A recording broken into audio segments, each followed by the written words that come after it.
Hola, bienvenidos al bloque especial de entrevistas de Te Cuento, tu noticiero de solo buenas noticias. Hoy vamos a conversar con Alejandro Cavero. ¿Quién es Alejandro Cavero? Alejandro es un joven de 28 años que siempre soñó con la política y se formó haciendo política. Siempre de pequeño me contaron por ahí que quería ser presidente. Así que es probable que esto sea el camino a un futuro presidencial. No lo sabemos. Vamos a ver. Él está postulando al Congreso por el número 14 por el partido Avanza País, cuyo candidato a la presidencia es Hernando de Soto. Vamos a ver esta simpática conversación con Alejandro Cavero. Bueno, Alejandro, muchísimas gracias por tu tiempo para poder conversar. ¿Y qué te parece si intentamos en esta conversación hacer un viaje a lo largo de tu vida, ¿no? Y retrocedemos un poquito en el tiempo, un poquito nomás, porque tienes 28 años, eres jovencito, así que tienes los recuerdos frescos, y vámonos a tu niñez. ¿Qué te parece? Me dicen que naciste prematuro, me estaba averiguando, que naciste prematuro, que naciste tan pequeñito que entrabas casi en la palma de la mano del médico. Bueno, sigo siendo pequeñito, mido 1,70. Sí, pero el médico me trajo en una sola mano, ¿no? Con una sola mano me llevaba por el hospital. Sí, nací a los 7 meses, claro. Y era tu abuela quien te cuidaba, ¿no? Tu abuela paterna. ¿Qué recuerdos tienes Sí. de esa etapa en la que parabas más tiempo con tu abuela? Yo tengo de mi abuela un cariño enorme, para mí es como mi madre, mi abuela, me crió desde chiquito, yo la quiero muchísimo, de hecho por ahí tengo una foto de ella, porque ella también incursionó en política hace muchos años. Nosotros somos mi familia es de Tarma, de Junín, ¿no? De la Perla de los Andes, específicamente de un distrito que se llama Cobamba, ¿no? Donde queda el señor de Uruguay, que Al que deben le haber tienes escuchado mucho cariño también, me han contado. mucho cariño. Yo, vamos, siempre conservamos una casa hasta el día de hoy ahí por la pandemia. Evidentemente es más difícil ir y cada vez es más difícil ir también, porque cuando yo era chico, por ejemplo, recuerdo que nosotros íbamos con mucha más frecuencia porque uno podía estar en Acobamba en 4 horas tranquilamente, ¿no? Mi abuela, que me crió de chico, ahí tengo una foto porque ella también se mandó a ser alcaldesa de Acobamba hace muchos años Mm. atrás, ¿no? Quiso ser alcaldesa de Acobamba, evidentemente, es una cosa difícil. Me dijo, pucha, era una cosa bien complicada, lamentablemente perdió, pero bueno, tiene ahí algo de la vena Ah, tiene el política. bichito, tiene el bichito. De repente por ahí te vino. Y además me cuentan que eras un niño travieso, Sí, palomilla, sí. Ah, sí, era como, palomilla, era palomilla, en el colegio sobre todo, ¿no? Yo estudié aquí en la Inmaculada, en el colegio de la Inmaculada, y luego viví fuera mucho tiempo, ¿no? Viví 4 años afuera en Venezuela durante mi etapa secundaria. Y eso a mí me cambió la vida, ¿no? Me hizo ver, digamos, vivir fuera, me hizo cambiar de perspectiva sobre cómo veía el Perú, sobre lo que pensaba de la política. Me empezó a interesar la política fuera del Perú, ¿no? A mí antes de irme, a mí, digamos, en primaria, la política nunca me interesó, pero fue en secundaria donde me empecé a interesar más, porque yo veía en Venezuela, justamente, eh, todo lo que no quería que pasara en el Perú, ¿no? pero me cuentan que a eso de 8 años, 9 años, tú leías periódicos, veías noticieros, y es un tema raro en un niño de 8 o 9 años, ¿no? Sí, eso era, digamos, empezó a ocurrir con más frecuencia en Venezuela que antes, ¿no? Pero sí, yo siempre he sido un niño de esos que en vez de ver dibujos, digamos, veíamos noticias, ¿no? Éramos bien curiosos de eso. Pero ya empecé a formar, digamos, mi pensamiento político afuera, ¿no? Porque, digamos, yo veía, por ejemplo, en eso de que estás viendo la televisión, y además en Venezuela, pues evidentemente los canales venezolanos no eran una gran diversidad de canales. Chávez empezaba a expropiar y cerrar varios de ellos, entonces yo era de los que se quedaba viendo, pues, ¿no? 3, 4 horas los discursos. Chávez hablaba y hablaba y hablaba, y además hablaba todas las ideas equivocadas del mundo, ¿no? Pero era un excelente comunicador. Y entonces yo decía, oiga, este hombre, pues, ¿por qué no podría alguien decía yo, ¿no? ¿Por qué no podría alguien hablar como él, pero con las ideas correctas? ¿No? O sea, ¿por qué no podemos tener a alguien que convenza, que sea carismático, que sea cercano con la gente, pero que no esté tan profundamente equivocado, ¿no? Extrañé mucho el Perú estando en Venezuela. Me sentía muy orgulloso también porque en esa época pues yo veía cómo Venezuela digamos, era destruida por Chávez y el Perú en esa época pues crecíamos al mismo ritmo de China, crecíamos a 8%, 9% y los venezolanos me decían, oye, qué bacán, miren el Perú cómo está creciendo, ¿no? Y yo me sentía pues orgulloso de cómo mi país avanzaba y Venezuela, ¿no? Era una cosa espantosa.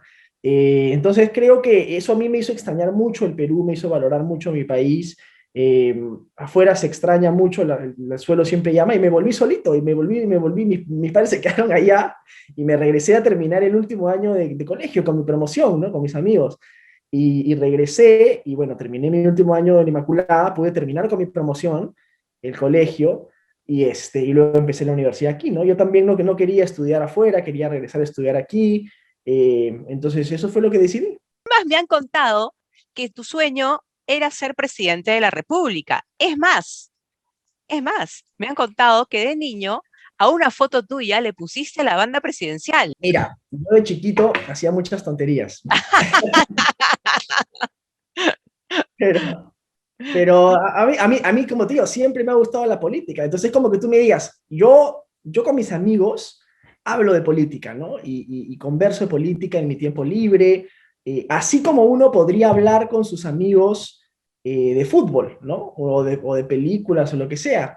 Y cuando eres chico, pues haces un Photoshop y te pones con Messi, ¿no? En una foto. Porque es lo que te gusta hacer, ¿no? Pero, en fin, te habría tenido 10 años yo, seguramente, ¿no? Pero, digamos, las ganas de llegar a la presidencia no se quedaron en esa foto, Mira, no porque lo sé, entiendo que te has preparado, has estudiado, te has formado, porque obviamente el entrar en política es un tema serio. claro, por supuesto que es un tema serio. Yo lo que no estoy tan seguro es de ser presidente 20 años después, o casi 20 años después. La presidencia, digamos, yo la he visto de cerca, yo he trabajado en la presidencia del Consejo de Ministros, en Palacio de Gobierno, ¿no? Y no es algo que uno diga, wow, qué fácil es una cosa bien compleja, es una responsabilidad enorme, es difícil, es complicado. No es sencillo ser presidente. Yo estoy convencido que ser presidente tiene muchísimos componentes de suerte, en gran medida. Es una ruleta rusa las elecciones en este país. Mira tú la elección de ahorita, o mira la elección del 2011 o la del 2016, ¿no? Entonces, el destino dirá, Por descarte la gente votaba, ¿no? uno lo que tiene que hacer es tener ideas, ¿no? Yo lo que siempre he tratado de formarme, más que, digamos, en el camino de decir, oigan, yo estoy haciendo todo esto para ser presidente o para lograr algo, es yo quiero formarme intelectual e ideológicamente, ¿no? Ya si el Perú está, digamos, en una etapa en la que estas ideas calan, en buena hora, ¿no? Pero no hay que, pero vamos, no es el poder por el poder, ¿no? Sino es que la idea es, o siempre la que ha sido mi idea es, oigan, yo tengo que formarme en ideas que quiero llevar a la política, al Congreso, si es posible a la presidencia, o sea, eso se verá con el momento, pero para que eso cale, tiene que haber, tiene que haber la posibilidad de que estas ideas eh, calen en la sociedad. Mira tú, por ejemplo, para ponerte un ejemplo más concreto, hace 10 años, cuando yo entré a la universidad, yo siempre he dicho que soy liberal, que yo creo en la economía de mercado, creo en las libertades individuales, que soy de derecha, siempre he defendido las dos cosas. De hecho, Creo que son. estuviste becado, me parece, en Estados Unidos trabajando con los liberales. Sí, estuve en una pasantía en Washington, en el Leadership Institute, que es un centro de entrenamiento político, organizacional y comunicacional, ¿no? De los republicanos, ¿no? Y digamos, hace 10 años, cuando yo entré a la universidad, yo vueltito de Venezuela, acabando mi colegio, entré a la universidad y yo pues quería entender, digamos, un poco más cómo funcionaba el liberalismo, las ideas de la economía de mercado, las libertades individuales, y éramos cuatro gatos ahí. O sea, en la Universidad Católica eran cuatro personas liberales, no había más en Entraste este a país. ciencias políticas inicialmente. Entré a ciencias políticas inicialmente, luego me cambié a derecho, este, Y lo que terminó pasando ahí fue que mi compañero de carpeta era Lucas Gersi, el hijo de Enrique Gersi, un liberal bien Ujú. prominente acá. Y éramos, digamos, llenar un auditorio con liberales era pues una gran cosa, ¿no? 20 personas era toda una hazaña, ¿no? Y 10 años después, hace poquito en la pandemia, a mí me invitó un amigo mío, Mirko Vidal, que tiene un canal de YouTube que se llama Amanecer Libertario, que es un canal de los más importantes aquí que ven los liberales. Me invitó a dar una charla, me invitó a dar unas palabras de bienvenida en una charla que iba a dar Javier Milei, que es un economista argentino liberal bien conocido, para Perú, ¿no? En mayo o en junio del año pasado. Y, y yo me acuerdo que era un Zoom a las 9 de la mañana un domingo, Tú ¿no? dijiste no hay forma de que haya gente. No hay forma de que haya gente, seguramente no hay nadie, va a estar vacío. Oye, y me conecté y habían 1.200 personas en ese Zoom, ¿no? Ujú. Entonces dije, oiga, 10 años después, los liberales ya somos un movimiento creciente y sobre todo todos jóvenes, porque en el Perú nadie hace política liberal desde los años 90, pues desde el movimiento Libertad los liberales pensaron que el modelo económico iba a ser todo el trabajo político y nos desentendimos absolutamente de la política, ¿no? Y hoy día es una nueva generación que tiene menos de 30, muchos de ellos, mi generación en gran medida, que están volviendo a retomar estas ideas y les están empezando a llevar al campo de la política. Entonces no solamente es formarte intelectualmente, sino que exista la circunstancia que permita que esas ideas florezcan, ¿no? En el Perú todavía seguimos arrastrando una derecha mercantilista, una derecha populista, una derecha intervencionista, ¿no? Que realmente quien se llama conservador en el Perú no es un conservador como es un conservador en Estados Unidos. Por eso a los libertarios en el Perú nos es relativamente más difícil, o a los liberales en el Perú, libertarios en Estados Unidos, porque como te digo, liberales en Estados Unidos pues es alguien de izquierda, es un poco más complicado trabajar con ellos en el Perú o buscar la unidad de la derecha en el Perú, porque siguen siendo profundamente intervencionistas en lo económico y populistas, ¿no? Entonces, eso a mí, esa lección a mí me dejó Estados Unidos, lo importante que es eh, trabajar en los principios, o sea, trabajar en que tenemos que tener claro qué principios queremos defender para defenderlos con coherencia, ¿no? Porque aquí la derecha, pues, un día Keiko va a Harvard y Keiko es caviar, y el otro día deja de ir a Harvard y Keiko es ya albertista de los 90 otra vez y se sube al tractor. Entonces, no hay coherencia ideológica, ¿no? Cuando pones el apellido por sobre las ideas, o el nombre por sobre las ideas, o el carisma por sobre las ideas, es un problema terrible. En Estados Unidos eso no pasa tanto, ¿no? Hay el debate político, todo es en función de en qué lado estás, ¿Y qué ¿no? rescatas de la izquierda? Algo se podrá Muchas cosas. rescatar. Mira, yo siempre le digo a mis amigos de izquierda, tengo varios amigos de izquierda, yo de hecho tengo muy buenos amigos de izquierda con los que discuto todo el tiempo, le digo, mira, nosotros queremos lo mismo, solamente que lo queremos hacer de maneras diferentes, pero creo que los objetivos que tenemos son muy parecidos, solamente que evidentemente yo tengo maneras distintas de ver las cosas, ¿no? Y es una cuestión de perspectiva lo que nos divide con la izquierda, al menos así lo veo yo, ¿no? Yo, por ejemplo, siempre digo, ¿no? Tanto mercado como sea posible y tanto Estado como sea necesario, ¿no? Pero a Ujú. veces veo en la centroizquierda, en lo que se llama los caviares, o lo que podemos llamar los caviares, es al revés, es tanto Estado como sea posible y tanto mercado como sea necesario. Hay ese sesgo de que el Estado tiene que hacer todo y el mercado, bueno, ya, como no podemos volver a la Unión Soviética, ¿no? Tenemos que dejarlo funcionar, porque ya hemos llegado al consenso de que funciona y que la inversión privada es importante, tal, pero no le damos la predominancia, lo dejamos como que, bueno, hay que dejarlo funcionar porque, bueno, hay que dejarlo funcionar, ¿no? Pero le damos todo el predominio al Estado. Yo tengo la visión al revés, ¿no? Entonces, claro, eso es complicado porque son visiones antagónicas, evidentemente son visiones antagónicas, ¿no? Pero lo buscamos solucionar los mismos problemas. Pues a mí me hablan de salud, por ejemplo, ¿no? Entonces, salud universal, gratuita, accesible a todos, ¿no? Perfecto, eso quiere la izquierda, eso también queremos nosotros, ¿no? Eso también quiero yo, solamente que yo confío mucho más, por ejemplo, en modelos como las asociaciones público-privadas, que pueden funcionar muy bien y que han probado funcionar muy bien para mejorar la gestión, que es lo que funciona tan mal en el Estado, ¿no? Yo creo que lo que ocurre con la izquierda es que cuando confías mucho en la gestión pública, el Estado no tiene los incentivos para necesariamente hacer bien las cosas como si lo tiene un privado en sistemas transparentes de competencia, ¿no? A mí me Lo que no dicen, significa que estamos hablando de privatizar la salud. En absoluto, porque la gente va a Ujú, seguir teniendo acceso gratuito y universal a la salud. ujú. La diferencia es cómo le das el servicio, cómo le entregas el servicio, se lo entrega a una empresa privada. Hoy día, por ejemplo, mis abuelos, ellos están inscritos en un programa que se llama Padomi, por ejemplo, que es un programa que es gestionado por una empresa privada, ¿no? Y Funciona realmente súper. y funciona súper, exactamente, ¿no? Ya los han llamado, que los van a ir a vacunar, que tal día, que, o sea, Les hacen muy bien. seguimiento, los llaman, ¿cómo está? Tatatín, ¿no? Muy bien, muy Entonces, bien. eso creo que es algo que nos diferencia. Todos queremos finalmente alcanzar las mismas cosas, solamente que a través de mecanismos diferentes, ¿no? ¿A ti PPK te decepcionó? Mira, yo te digo, yo le sigo teniendo, yo he trabajado con él, yo tengo amistad con el presidente Kuczynski, le tengo el respeto, pero no coincido políticamente con muchas de las cosas que hizo. Y te voy a decir que su gobierno para mí fue muy decepcionante, porque fue una gran oportunidad perdida, ¿no? O sea, yo siempre repito a todos mis amigos, eh, la derecha nunca tuvo tanto poder y lo usó tan mal. Había ganado el Ejecutivo, había ganado el Legislativo y se dedicaron a pelearse, matarse digamos, por rencillas personales, etcétera.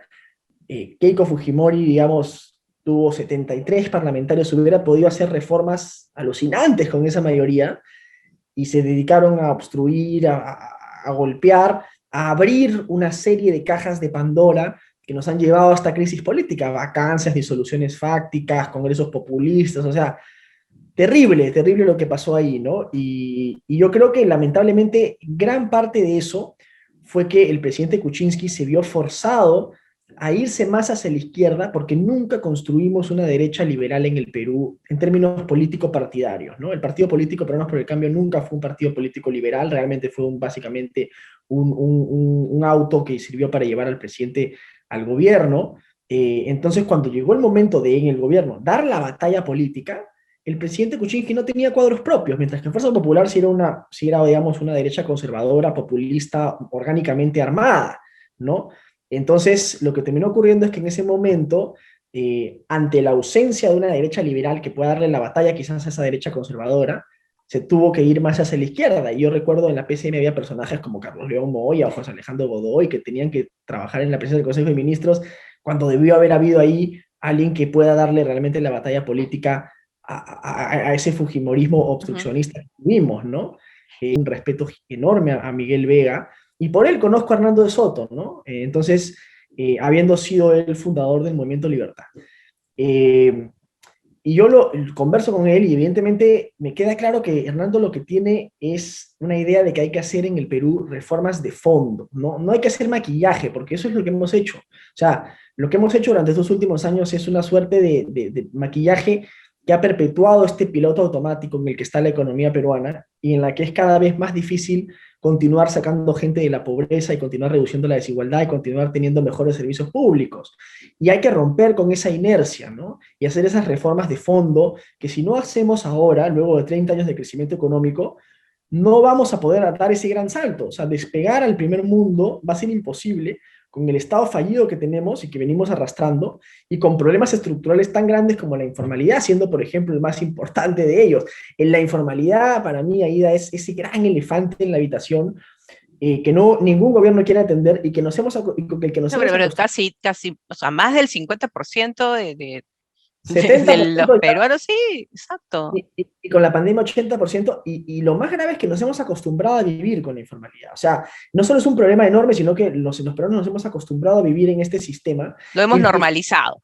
lo hemos normalizado. Y la informalidad es una cosa terrible porque ningún país de primer mundo puede tener 70% de sus ciudadanos, o 80 en este caso, respetando un derecho que no emana del Estado. Eso te dice que hay dos países paralelos en el Perú, ¿no? Y eso no solamente es un enorme problema económico, porque significa que, por ejemplo, 70-80% de la gente no tiene acceso a todos los beneficios de la formalidad que van desde un título de propiedad, ¿no? Seguridad jurídica, acceso a crédito, acceso a mercados más grandes, poder crecer, exportar, si quieres, ¿no? A otros países, encadenarte en cadenas de valor más grandes. Esta es Esto, una de tus propuestas. sí, sí, Ujú. esto son cosas. Finalmente, lo que yo pienso es que el Perú no solamente es un enorme problema económico del que estamos hablando, sino es un enorme problema social, es una fractura social, porque 70-80% de los peruanos están discriminados por la economía formal. ¿Y por qué ocurre esto? Hernando dice, el problema no es la informalidad, dice Hernando, el problema es el formalismo, es la formalidad. La informalidad es la respuesta a esa formalidad que está diseñada para el 30% de peruanos que tienen la productividad y el capital para poder costear esa formalidad. Otra cosa que te iba a comentar, por ejemplo, hablando de eso que me has hecho recordar, cuando hablábamos de las diferencias con la izquierda, ¿no? Pero las tasas de interés, por ejemplo, que en el Perú son altas, ¿no? Viene la izquierda y dice, hay que controlar las tasas de interés, ¿no? O viene López Aliaga, incluso, que es de derecha, o supuesta derecha, y te dice, hay que controlar las tasas de interés, ¿no? Digo, oiga, ya se ha probado una y otra vez que controlar tasas de interés no funciona, que lo único que hace es tirar a la gente a la informalidad, que el control de precios genera escasez, vamos a lanzar a la gente a créditos usureros informales, mucho más caros, con tasas de interés más caras que los que tenemos ahora. ¿Qué necesitamos hacer? Competencia. No puede ser que 4 bancos en el Perú tengan el 80% del mercado. Hay que reducir barreras de entrada a ese mercado y permitir que haya más competencia en el sector financiero para que bajen las tasas de interés. Pero la solución no es el control de la tasa. Entonces, ahí son cositas que nos diferencian de la izquierda. Eso me hacía recordar. Pero volviendo a lo que decíamos hace un ratito, ¿no? yo lo que siempre he dicho, ¿no? Necesitamos resolver el problema de la informalidad simplificando el Estado, porque 28.000 normas al año ninguna micro o pequeña empresa los puede cumplir. Por cada nueva regulación que emite el Estado, a todo nivel, esa entidad emisora tiene que derogar 2 en el camino. Tiene que derogar 2. Reduciendo. Eso no va a eliminar, digamos, una en específico, va a cambiar la lógica bajo la cual se emite regulación en el Perú, va a hacer que el funcionario tenga que racionalizar su producción y ver, ok, si voy a emitir esta nueva regulación, ¿qué otras 2 regulaciones no son tan importantes y debo eliminar? Y eso racionaliza el número y además le hace tener al funcionario un diagnóstico de qué regulaciones funcionan bien, qué regulaciones funcionan mal, cuáles han aumentado barreras de entrada a un mercado, han aumentado costos de transacción, en buen cristiano si le han hecho la vida fácil o difícil a la gente. Dime, Alejandro, ¿por qué quieres ser congresista? ¿Por qué no de repente trabajar como ya lo has hecho tras bambalinas? Mira, Sobre todo la imagen del congresista ahora es caótica, ¿no? Tuve la oportunidad de trabajar en la PCM y en el Congreso posteriormente, ¿no? Pero como te contaba justamente de mi experiencia, cuando yo estaba en la PCM, lo único que se hablaba, 1 de cada 2 días, era en qué momento se iba a vacar al presidente, ¿no? ¿Cuándo venía la moción de vacancia? ¿Cuándo se le iban a tumbar? ¿No? Duró escasamente 2 años el presidente Kuczynski. Y cuando estaba en el Congreso, de lo único que se hablaba era en qué momento el presidente iba a disolver el Congreso. ¿Cuándo viene la cuestión de confianza? ¿Cuándo van a aplicar la cuestión de confianza? ¿Cuándo aparece? ¿No? Entonces, en una circunstancia política de tal crispación, yo dije, va a ser imposible hacer cualquier reforma de fondo en este país si es que no resolvemos el problema de la política, ¿no? Si no resolvemos el problema político en el Perú, no vamos a poder resolver el problema del Estado, el problema de la economía. No se avanza. No se va a poder avanzar si no resolvemos el problema político. Yo que me fui del periodismo pensando que en el Estado se podía hacer algo, el Estado me mostró que si no se arregla la política no se puede hacer nada. Y eso es lo que me hizo a mí saltar, dar un pasito más y decir, ya, bueno, vamos a meternos en política, ¿no? Y eso es lo que estoy tratando de hacer ahora. ¿Qué nos asegura que siendo ya congresista, que habiendo salido ya elegido congresista, tu conducta no cambie y que cumplas con hacer lo que tienes pensado hacer y qué es lo que estás contando que quieres hacer? Creo que la mejor garantía de que uno va a cumplir su trabajo bien en el Congreso y de manera honesta, íntegra y coherente es que la gente sepa bien claro, yo estoy votando por él para que haga esto, para que defienda estas ideas, ¿no? Y yo le soy transparente a la gente. La gente sabe bien clarito qué voy yo a defender al Congreso. Yo voy a ir a defender estas ideas. Para empezar, informalidad. Informalidad, reforma política, que para mí es fundamental. Yo voy a ir a impulsar la reforma política, ¿no? Defender las ideas de la economía y mercado, las libertades individuales. Y creo que además, aparte del compromiso, digamos, personal e ideológico con mis electores, que me dan la confianza de ir a representar eso al Parlamento, yo quiero hacer una serie de reformas institucionales en la manera en cómo los políticos le rinden cuentas a los ciudadanos, que funcionan muy mal hoy día, ¿no? Siendo el primero de ellos la creación de distritos uninominales en el Perú, por ejemplo. Hoy día hay muchos mecanismos en el Perú de representación que funcionan muy mal. Lo que yo estoy planteando es dividir Lima en 33 circunscripciones y que cada circunscripción, en función de la población, evidentemente, escoja un solo parlamentario, ¿no? Entonces, cada representante de Lima va a saber bien clarito quiénes son sus electores, a quiénes tiene que rendirle cuentas, y cada ciudadano en Lima va a saber cuál de los 33 congresistas de Lima es su congresista, y a quién tiene que ir a tocarle la puerta a la avenida Bancay y decirle, señor, ¿no? Usted ha hecho Oye, esto, no, porque esto ha funcionado, porque esto no ha funcionado, rendirle cuentas y pedir que le rindan cuentas, ¿no? Eso por un lado. La otra cosa que quiero hacer es la bicameralidad, por ejemplo. Siento que gran parte de la deslegitimidad del Parlamento es la calidad pésima de las leyes que nos dan, populismo y demagogia pura. Nos aprueban barbaridades que destrozan la economía a las 3 de la mañana, ¿no? Entonces, si nosotros tuviésemos, digamos, dos cámaras, yo siempre digo, siempre es más difícil aprobar leyes populistas y demagógicas en dos cámaras que aprobarlas en una sola cámara. Y mira, hay una cosa interesante, ¿no? A mí me dicen, no, pero es que eso va a significar más plata, más costo, para más burocracia. Tú como liberal, ¿cómo puedes pedir más gasto, ¿no? Y yo digo, mentira. De hecho, el Parlamento bicameral del año 90 costaba 124 millones de soles y tenía 240 congresistas, ¿no? 180 diputados, 60 senadores. El Parlamento hoy día tiene 130 congresistas y cuesta casi 700 millones de soles. O sea, tranquilamente podría costar la mitad de presupuesto y tener mucho mejor legislación y mucho mejores leyes, ¿no? Temas, digamos, picudos, ¿no? Unión civil, aborto, el cannabis. ¿Qué posición Mira, tienes al respecto? yo, como te decía hace un ratito, soy liberal en lo económico y también en lo social. Entonces, yo estoy a favor de la unión civil. Y digo unión civil, siempre me preguntan, ¿por qué unión civil y no matrimonio? Me dicen, ¿no? ¿Por qué unión civil y no matrimonio? Y yo siempre digo, yo creo en la unión civil y creo que la palabra matrimonio tenemos que sacarla del Código Civil. La palabra matrimonio viene de un sacramento y tiene un origen religioso. Entonces, como tal, además, para que los conservadores, yo he escuchado varios argumentos conservadores que dicen, no, porque esa es la puerta para que tú abras la puerta para que después obligues a las iglesias a casar a personas del mismo sexo, cosa que en absoluto es la intención, ¿no? Entonces, para evitar esa discusión filosófica sobre el origen de la palabra y si viene de la palabra matri, en fin, lo eliminamos, lo sacamos del Código Civil y lo dejamos en el ámbito religioso. Las iglesias van a poder seguir aplicando el matrimonio, casando a las personas, no hay ningún problema, ¿no? Pero tengamos una unión civil en el Código Civil que funcione para personas heterosexuales y homosexuales, y que funcione y que dé igualdad ante la ley. Si los liberales buscamos algún tipo de igualdad, es la igualdad ante la ley, no la igualdad material como quieren los marxistas, la igualdad ante la ley, que es la verdaderamente importante y que hoy día en el Perú no existe para las personas LGBT, ¿no? Eso como primera cosa. En el tema de la eutanasia, la misma cosa, ¿no?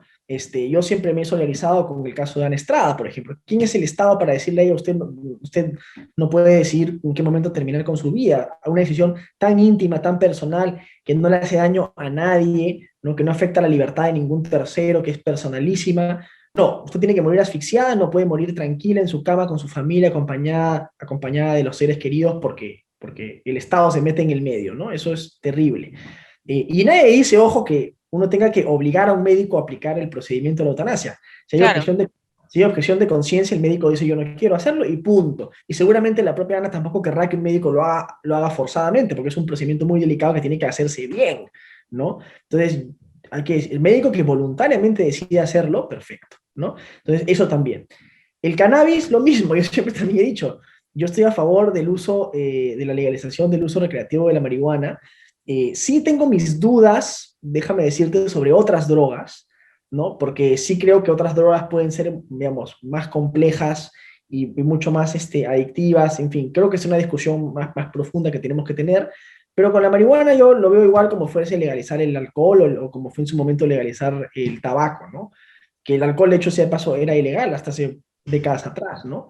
Eh, ¿Por qué? Porque creo que la libertad de uno es absolutamente individual. Ahora, eso siempre y cuando no afecte la libertad de ningún tercero. Sí, Ujú. el aborto es más difícil, ahí te cuento por qué mi posición es distinta. Y mi posición es distinta ahí por mi propia interpretación de la libertad, ¿no? todos los ejemplos que hemos puesto hace un momento son casos en donde el ejercicio de mi libertad es absoluta y estrictamente individual, ¿no?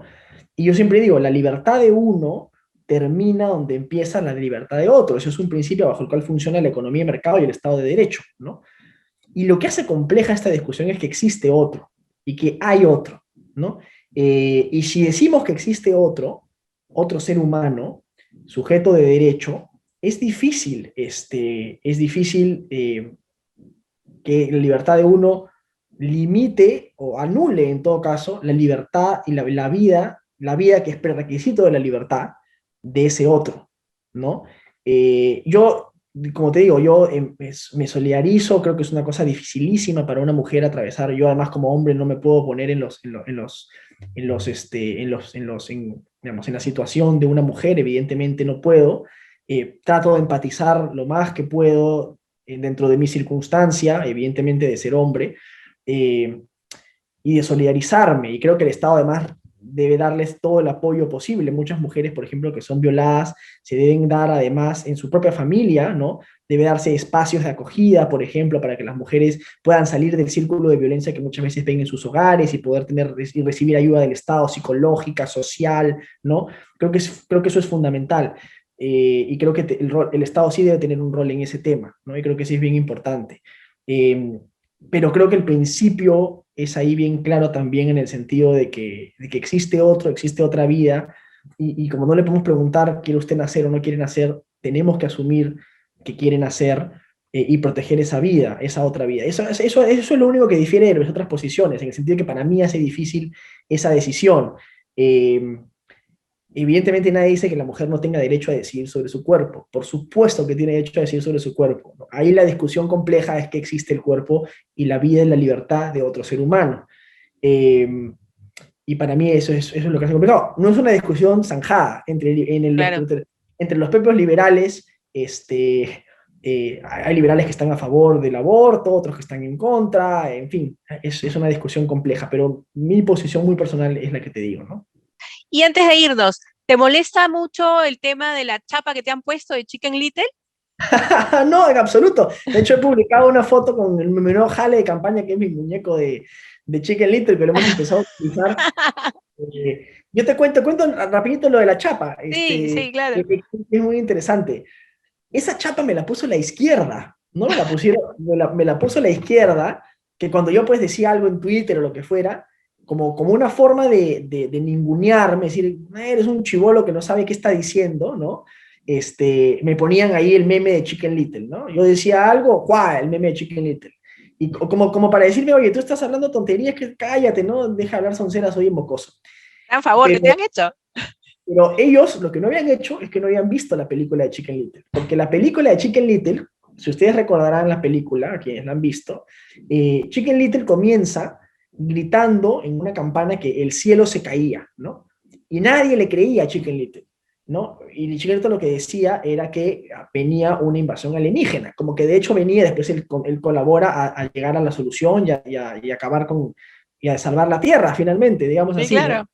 Entonces a mí me dicen, no, que tú hablas de la izquierda, que no sé qué, que hablas de las amenazas a la libertad, no sé qué. Bueno, ahí está. O sea, ustedes van a ver, Verónica Mendoza es real. Ha tenido una conferencia con Evo Morales hace 2 días. O sea, ahí no estamos hablando de que es algo así, que yo estoy exagerando, ¿no?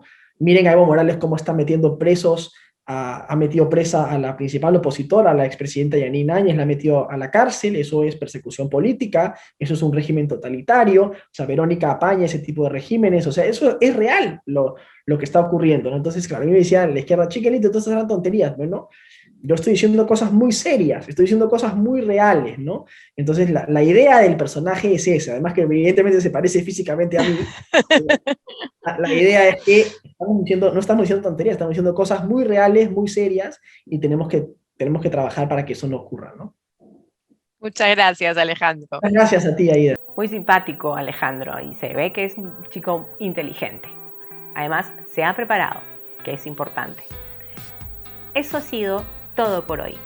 Terminamos con nuestro fin de semana de buenas noticias. Nos vemos nosotros el próximo viernes con más buenas noticias en Te Cuento. No se olviden que el miércoles viene Pupe Sesiones con nuestra amiga Pupetot, enseñándonos a cómo vivir en armonía con nuestros perritos. Y el jueves, esta semana, le toca a Beste Coach, a Rafael Pina, que nos trae un tema muy interesante y con bastante información. Tenemos que verlo, no se lo pierdan, síganos en YouTube, en Instagram y en Facebook como Thinking TV Digital. Y aquí pueden verlo. En YouTube solo tienen que apretar el botón de suscribirse y la campanita. Vamos a tener sorteos, así que háganlo. Sí, las dos. A ver, suscribirse aquí. Quitar rapidito. Ajá. Y la campanita. ¡Pling! Y asunto resuelto. Nos vemos el próximo viernes. Que tengan una excelente semana. Cuídense mucho, por favor. Distanciamiento, lavado de manos y usen bien la mascarilla que cubra nariz, boca y barbilla. Chao, nos vemos.